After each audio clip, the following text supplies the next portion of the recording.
UPSC prelims 2024 के महायुद्ध को चुनौती देकर उसमें अपनी कामयाबी का तिरंगा लहराने का हौसला रखने वाले मेरे dear friends, sisters and brothers, एक बिहारी सब पे भारी परिवार में यूपीएससी प्रीलिम्स 2024 को टारगेट करने वाले क्लास में मैं आपका वेलकम करता हूँ।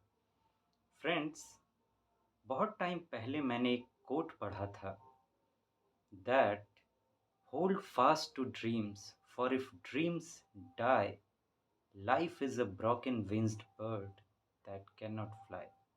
और ये सच भी है। एक बार हमारे सपने मर जाते हैं ना, तो हमारी जिंदगी एक ऐसे पक्षी की तरह हो जाती है जिसके पंख ही नहीं है। सोचिए, एक पक्षी बिना पंख के, कुछ ऐसा ही जैसे एक इंसान बिना हाथ के। दो तरह के स्टूडेंट्स होते हैं फ्रेंड्स। अगर मैं आईएएस एस्पिरेंट्स की बात करूं, तो एक वो जो आईएएस बनने का सपना देखते हैं, और दूसरे वो जो यूपीएससी सिविल सर्विस एग्जामिनेशन को क्वालिफाई करने का सपना देखते हैं। आपको लगेगा कि दोनों तो एक ही बात है, लेकिन सोच का बड़ा फर्क है, और इसी से सारी बात बन जाती है। जो यूपीएससी सिविल सर्विस एग्जामिनेशन को क्वालिफाई करने का सपना देखते हैं, उनका ध्यान तैयारी की तरफ होता है, और जो आईएएस बनने का सपना देखते हैं वो कुछ अलग ही सपनों की दुनिया में होते हैं। अगर आपने यूपीएससी प्रीलिम्स 2024 को क्वालिफाई करके आईएएस बनने की तरफ अपना एक कदम बढ़ाने का फैसला कर लिया है, फॉर्म भर दिया है, तो आपको मेरी तरफ से बहुत बहुत कॉन्ग्रेचुलेशंस। फॉर्म तो आपने भर दिया है फ्रेंड्स, लेकिन अब आपको कंपटीशन को फेस करना है, और इस कंपटीशन को फेस करने से पहले आपको इस कंपटीशन के लिए अपने माइंड को तैयार करना बहुत ज़रूरी है। और आप इस यूपीएससी प्रीलिम्स को क्वालिफाई कर सकें, उसके लिए जिस तरीके से आपको अपने माइंड को तैयार करने की ज़रूरत पड़ेगी, उसके लिए बहुत ज़रूरी है कि पहले आप अपने उस माइंड को समझें। तो जब एग्ज़ाम के दौर की बात आती है, अब कुछ ही टाइम रह गया है, करीब 3 महीने का टाइम है, और इन दिनों जो होती है, स्टूडेंट्स की माइंड एक अलग तरीके के थिंकिंग से भर जाती है। तो अपने माइंड को समझना बहुत ज़रूरी है, तभी आप अपने आप को उसके लिए तैयार कर पाएंगे जो आपको फेस करना है। तो आइए माइंड मैपिंग करने की कोशिश करते हैं स्टूडेंट्स के साइकोलॉजी की इस एग्ज़ाम के दौरान, ताकि आप अपने आप को समझ सकें और फिर जो ज़रूरी चीज़ें हैं उन पर ध्यान देकर अपने आप को सॉलिड कर सकें इस एग्ज़ाम के लिए। अगर आपने फॉर्म भर दिया है फ्रेंड्स, तो अब आपके दिमाग में कुछ तरह की बातें आ रही होंगी। स्टूडेंट्स के दिमाग में क्या आता है? सबसे पहले तो should I sit in the exam, कि क्या मुझे इस एग्ज़ाम में बैठना चाहिए? इस थिंकिंग से बहुत स्टूडेंट्स परेशान होते रहते हैं। दूसरा, कुछ स्टूडेंट्स हैं जिन्होंने फैसला तो कर लिया है कि हाँ, मुझे बैठना तो है ही इस एग्ज़ाम, लेकिन decided to sit but no trust of clearing the prelims, कि उन्होंने बैठने का फैसला कर लिया है पक्के तौर पर, लेकिन उन्हें ये विश्वास नहीं है कि वो प्रीलिम्स को क्वालिफाई कर पाएंगे।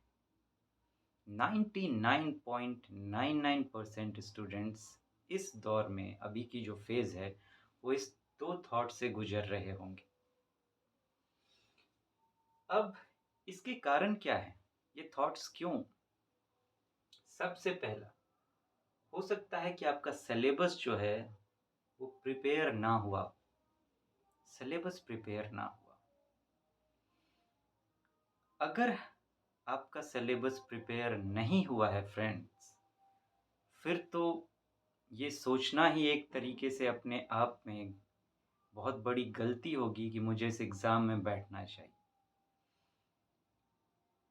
स्टूडेंट्स को लगता है बहुतों को कि अरे हमारे पास 6 अटेम्प्ट होते हैं, अगर मैं जनरल कैटेगरी की बात करूँ और के तो कई भी होते हैं, कि उसमें से एक आध अटेम्प्ट अगर टेस्टिंग में चला भी जाएगा चेक करने के लिए तो क्या बुराई है, बैठ बैठ जाते हैं। लेकिन इसका एहसास तब होगा आपको फ्रेंड्स, जब मान लीजिए आप 2-3 अटेम्प्ट क्वालीफाई नहीं कर पाते हैं, तब आपको एहसास होगा कि मैंने कितनी बड़ी गलती की थी। एक-एक अटेम्प्ट बहुत मायने रखता है, इसे बिल्कुल हल्के में ना लें आप। भले आपका 6 का 6 अटेम्प्ट बचा हुआ हो या आप कितने भी अटेम्प्ट्स आपके पास हों, अगर आप किसी अदर कैटेगरीज़ में आते हैं तो। हर एक अटेम्प्ट आपके लिए इम्पोर्टेंट है।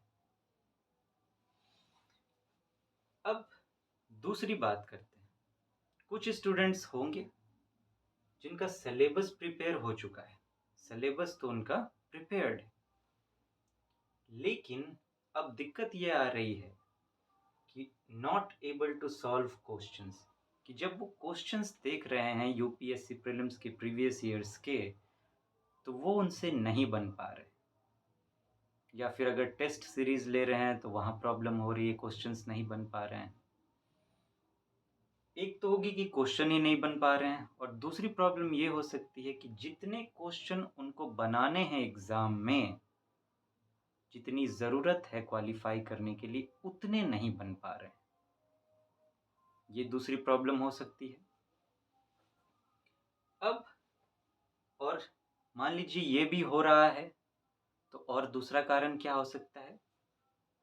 लैक ऑफ सेल्फ कॉन्फिडेंस, कि उनमें सेल्फ कॉन्फिडेंस की कमी आ रही है, आत्मविश्वास की कमी आ रही है कि होगा कि नहीं होगा, इन चीज़ों से वो घबरा रहे हैं। आत्मविश्वास उनके अंदर नहीं है कि उन्हें ये एग्ज़ाम देना चाहिए, देकर वो क्वालिफ़ाई कर पाएँगे। अब ये लैक ऑफ सेल्फ कॉन्फिडेंस क्यों? इसके क्या कारण हैं? Deceived own self in preparation, कि तैयारी के दौरान स्टूडेंट्स ने अपने आप को बहुत धोखा दिया है। ये रूटीन बनाया, उसे ब्रेक कर दिया, वो रूटीन बनाया, उसे ब्रेक कर दिया। लगातार जो भी अपने आप से प्रॉमिसेस किए, उन सब को तोड़ा है। सही से तैयारी नहीं की है उन्होंने। तो इस वजह से है, उनके अंदर एक गिल्ट बैठ गया है, और उस वजह से वो डरने लगते हैं कि मैंने हमेशा अपने आप को धोखा दिया है, ठीक से तैयारी की ही नहीं है। तो ये चीज़ें जो हैं, उनको गिल्ट से भर देती हैं, जिस वजह से उनका सेल्फ कॉन्फिडेंस बिल्कुल डाउन हो जाता है। तो ये वजह एक होती है कि लैक ऑफ सेल्फ कॉन्फिडेंस है आप में। एक और कारण होती है मिसगाइडेड प्रिपरेशन,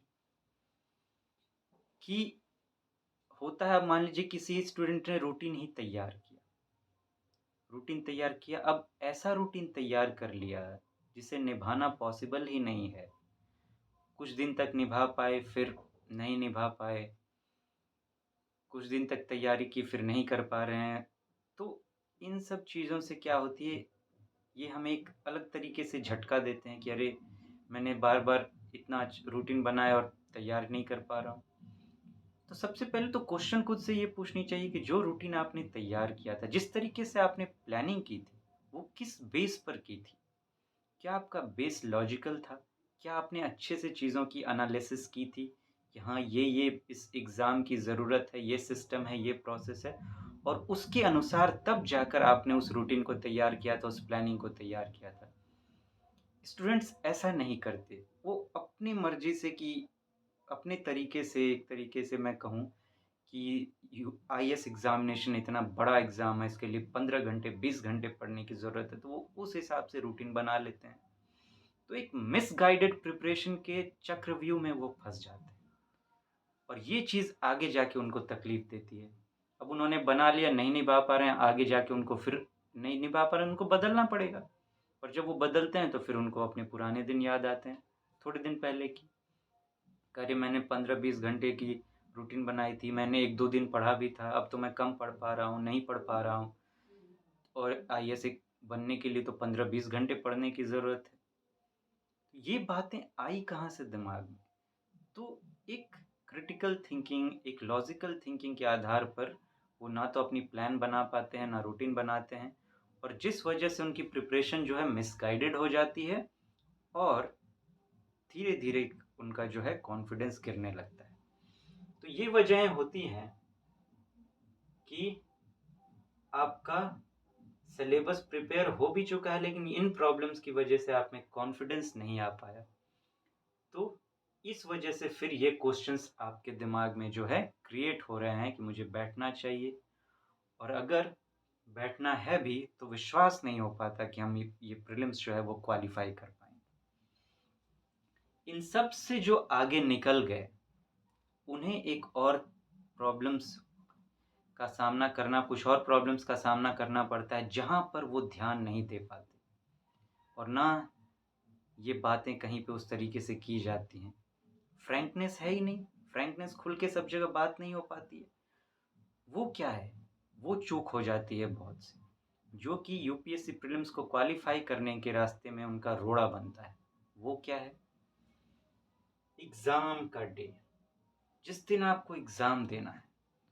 बहुतों में प्रॉब्लम क्या होती है, अब देखिए उनकी सब कुछ हो गई, अब आखिरी हफ्ता जो बचता है, लास्ट वीक जब उनको एग्ज़ाम देना है उसके बाद, अब आखिरी हफ्ते में कुछ वो ऐसी गलतियाँ कर जाते हैं। अब वो किसी भी वजह से हो सकती है, किसी ने मिसगाइड कर दिया, या फिर अपने मन से उन्होंने कुछ ऐसा सोच लिया। एक स्टोरी मैं शेयर करना चाहूँगा आपसे, मैं अक्सर इस स्टोरी की बात करता हूँ। भाग मिल्खा भाग फ़िल्म आपने देखा होगा। मिल्खा सिंह जी उतने बड़े रनर ओलंपिक के लिए क्वालीफाई तक नहीं कर पाते हैं। अगर आपने फ़िल्म देखी हो, ना देखी हो तो मैं रिकमेंड करूँगा कि एक बार आप देखें उसको, और वो सीन देखने की कोशिश करें, समझने की कोशिश करें, जब वो ऑस्ट्रेलिया जाते हैं ओलंपिक्स के लिए, और आखिरी के 5 दिन वो अपने रास्ते से भटक जाते हैं। वहाँ पे रीज़न भले कुछ और थी, और रीज़न उसका कुछ भी हो सकता है। हमारे लाइफ़ में, आपके लाइफ़ में, स्टूडेंट के ल आपकी लाइफ़ में कुछ और हो सकता है। किसी भी वजह से, मतलब मेन मुद्दा क्या है कि जिस ट्रैक पर चलना चाहिए था, उस ट्रैक से किसी भी वजह से भटक जाना। उनकी एक वजह थी, स्टूडेंट्स की कोई भी वजह हो सकती है। तो लास्ट वीक में कुछ ऐसी गलतियाँ हो जाती हैं कि फिर जब वो एग्ज़ाम के दिन पहुँचते हैं एग्ज़ाम देने के लिए, तो वहाँ पे कॉन्फिडेंस वो अपना लूज़ कर जाते हैं, या फिर उनमें उस वजह से कुछ ऐसी कमियाँ उत्पन्न हो जाती है कि वो सही से अपना एग्ज़ाम नहीं दे पाते। और मेन ज़रूरत इसकी क्या है, भले आपने कितनी भी पढ़ाई की हो, अगर आपने सही से एग्ज़ाम नहीं दिया जो इसकी डिमांड है, तो फिर बात नहीं बनने वाली है। और जो इससे भी बाहर निकल जाते हैं, वहाँ अब एक सबसे बड़ा जो चैलेंज होता है वो एग्ज़ाम डे का। जिस दिन आप एग्ज़ाम देने वहाँ पहुँचे, वहाँ का माहौल अलग होता है। वहाँ पे सब आपकी अलग तरीके की साइकोलॉजी तैयार हो सकती है। वहाँ पे आपको कितने घंटे बिताने हैं, उन सब चीज़ों का ध्यान। तो माहौल कुछ ऐसा होता है कि उसमें एग्ज़ाम से पहले कॉन्फिडेंस स्टूडेंट्स लूज़ कर जाते हैं, और जहाँ आपने कॉन्फिडेंस लूज़ किया, तो फिर एग्ज़ाम आप सही से नहीं दे पाएँगे, और फिर ये एग्ज़ाम आपके हाथ से निकल सकता है। तो ये तो मैंने एक एक्स्ट्रा बात की है। तो लेकिन मेन जो बात है वो ये कि आपको इस तरीके से अपने साइकोलॉजी को समझ लेना चाहिए कि आप अभी आपका माइंड अभी किस तरीके से काम कर रहा है। इसीलिए मैंने ये चीज़ें आपको बताई। अब इस बेस पर हमें तैयार करना है अपने आप को कि इन सब से कैसे निपटा जाए, और इन सब से निपट कर खुद के अंदर वो क्या एबिलिटीज़ पैदा किए जाएँ, नॉलेज के पॉइंट ऑफ व्यू से, स्किल के पॉइंट ऑफ व्यू से, और वैल्यूज़ के पॉइंट ऑफ व्यू से भी, जो इनर क्वालिटीज़ की बात होती है, कि हम इस एग्ज़ाम को सही से दे सकें, उस तरीके से दे सकें जिस तरीके से ज़रूरत है कि इस एग्ज़ाम को क्वालिफ़ाई किया जा सके। तो फ्रेंड्स, आज यहीं रुकते हैं। तब तक के लिए मैं आपको उसी क्वेश्चन के साथ छोड़े जा रहा हूँ कि आप सोचें कि आप कहाँ पर हैं, और आपको क्या करने की ज़रूरत है। फिर आगे बात करेंगे friends. Thank you so much. नमस्ते।